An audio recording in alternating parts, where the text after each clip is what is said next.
თუ დაეცემი, ის წამოდგომაში არ დაგეხმარება. თუ შეცდები, ის სახალხოდ დაგცინებს. ის ნერვებზე თამაშის ვირტუოზია და კოჟრებზე დაბიჯების დიდოსტატი. ის შეიარაღებულია მიკროფონით და ძალიან საშიშია. ჯოკერი, დავით ლიკლიკაძის საავტორო გადაცემა. უსმინე ყოველდღე, შაბათ-კვირის გარდა, ძველი ქალაქის ეთერში. ჯოკერი, სასაცილოა. ხშირად შეხვდებით სრულიად სექსისტური გამოთქმებს ფრთხილად საჭესთან ქალია, რომელიც ვერა და ვერ იქნა გამართლებული თუ გეტყვით, რომ სწორედ ქალებმა შეცვალეს სამყარო და მათ შორის ავტოსამყარო და ის უფრო კომფორტული გახადეს ჩვენთვის. ეს გადაცემა ჯოკერია, მე დათო ლიკლიკაძე ვარ. თქვენ გვისმენთ რადიო ძველი ქალაქის ეთერში FM 107.9 გამარჯობა. დავიწყოთ იქედან, რომ ყველაზე პოპულარული მანქანის მსოფლიო ბრენდის სახელი Mercedes-ი ქალის სახელია და ის გამომგონებელმა ბენცმა თავისი ქალიშვილი საპატივცემულოდ უწოდა. გაგიკვირდებათ და პირველი ადამიანი, ვინც ავტომობილი გაატარა, ქალი იყო. მიუხედავად იმისა, მოსწონდათ თუ არა მამაკაცებს ქალების მართვის სტილი, ფაქტი ერთია, ქალებმა დიდი წვლილი შეიტანეს ავტოსამყაროს განვითარებაში. ამ რადიო ბლოგში შეხვდებით ქალებს, რომელთა გარეშეც დღევანდელი ავტოსამყარო სულ სხვაგვარი იქნებოდა. დავიწყოთ ბერტა ბენცით.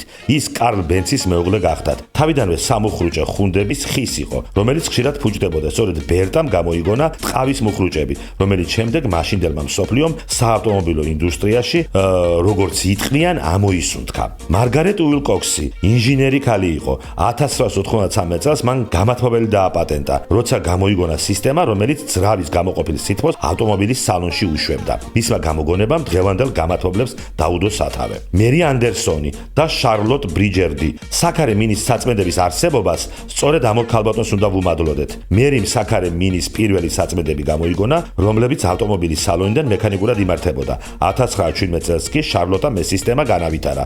საწმედის მართვა უკვე ელექტრონოდაც იყო შესაძლებელი. მან თვითონ საწმედის დიზაინით დახვეწა. სამწუხაროდ იმ დროს ანდერსონის და ბრიჯურდის გამოგონებამ ყურადღება ვერ მიიპყრო. დღეს კი საგზაო ავტომობილი საქარე მინის საწმედების გარეშე ძნელი წარმოსადგენია. ავტოსამყაროში სამუხუჭრე და მოხვევის სინათლეები არ არსებობდა, სანამ მსახიობმა ფლორენს ლოურენსმა მათი საჭიროება არ დაინახა.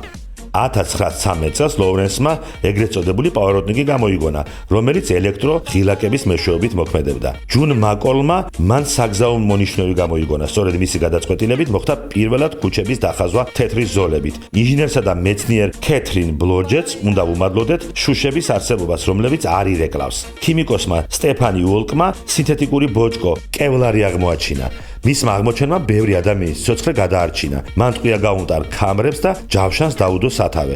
დღეს კევლარი საბურავებსა და მუხრუჭების ხუნდებში აქტიურად გამოიყენება. გლეიდის მერი ვესტი იყო მათემატიკოსი, რომელმაც GPS-ის სისტემა შექმნა. აბატონებო, რა შეუძლიათ ქალებს, მათ შორის ისეთ მძიმე მრეწველობაში, როგორიც არის ავტომშენებლობა. ეს გადაცემა ჯოკერია. მე დათო ლიკლიკაძე ვარ. შევხვდებით ერთმანეთს ყოველდღე, შაბათ-კვირის გარდა.